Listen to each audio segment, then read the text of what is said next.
नमस्कार गाईज. आज मी तुम्हाला ओव्याच्या पानांची चटणी करून दाखवणार आहे. तर ओव्याच्या पानांची चटणी करण्यासाठी इथं मी एक 7-8 ओव्याची पानं घेतली आहेत. ओव्याचं झाड असतं त्याची पानं तोडून घेतलेली आहेत.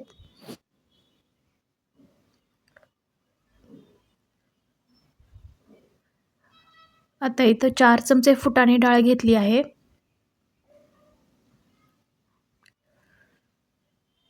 2 चमचे उडीद डाळ घेतली आहे.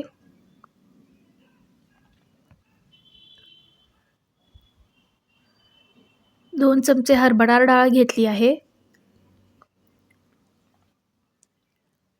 आणि 2 मिरच्या घेतल्या आहेत. आणि 1 इंच आलं घेतलं आहे छोटंसं.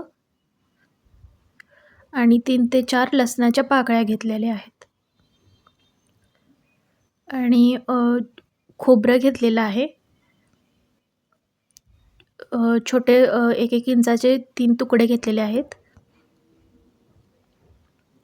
आणि चिंच घेतलेली आहे 1-2 इंचाची.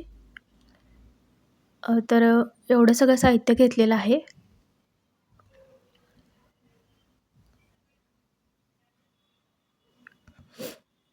चला आता ओव्याच्या पानांची चटणी करूया.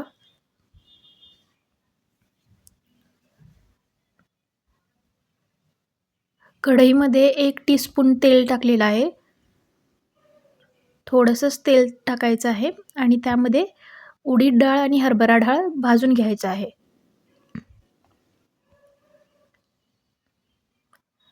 हे बघा, उडीद डाळ आणि हरभरा डाळ दोन्ही मी भाजून घेत आहे एक मीडियम फ्लेमवरती.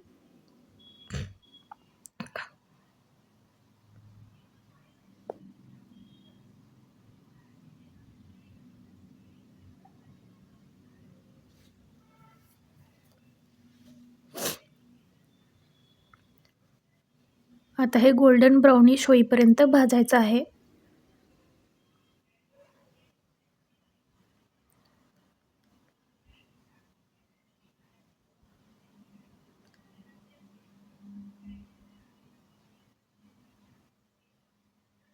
हे बघा, भाजून झालं आहे. आता मी हे मिक्सरच्या भांड्यात काढून घेतलं आहे.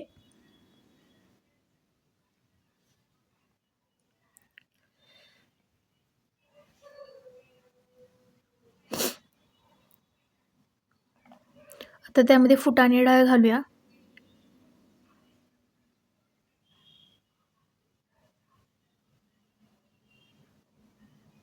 फुटाणे डाळ सगळी घातली आहे 4 चमचे. त्याच्यानंतर खोबरे घालूया.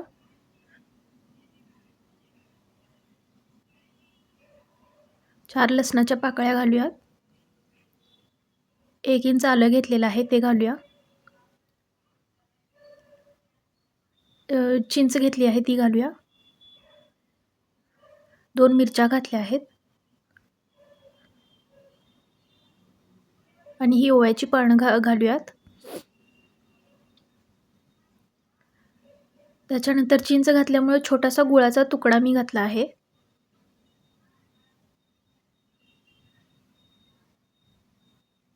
आणि चवीनुसार मीठ घालायचं आहे.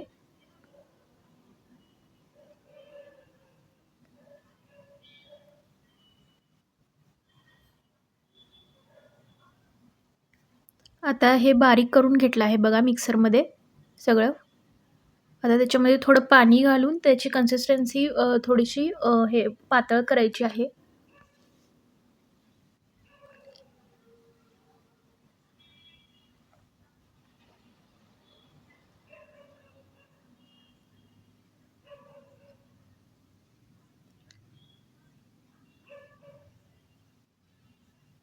हे बघा, थोडंसं पाणी घातल्यानंतर थोडंसं पातळ चटणी झालेली आहे. तर ती आता प्लेटमध्ये काढून घेते. हे बघा, ओव्याच्या पानांची चटणी तयार आहे. तर ही तुम्ही कशासोबतही खाऊ शकता. चपाती सोबत खाऊ शकता, भाकरीसोबत खाऊ शकता आणि डोशासोबत खाऊ शकता, इडलीसोबत खाऊ शकता, पराठ्यासोबतही खाऊ शकता. चिंच घातल्यामुळे थोडंसं आंबट गोड चव येते. चिंच आणि गूळ आणि मीठ घातल्यामुळे थोडंसं आंबट गोड चव येते. तर ही चटणीची रेसिपी तुम्हाला कशी वाटली हे कमेंटमध्ये सांगा आणि माझ्या चॅनलला लाईक, शेअर, सबस्क्राईब करा. Thank you so much.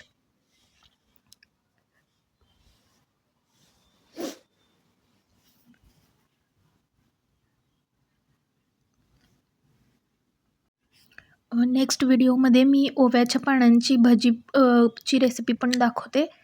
ठीक आहे. Thank you so much.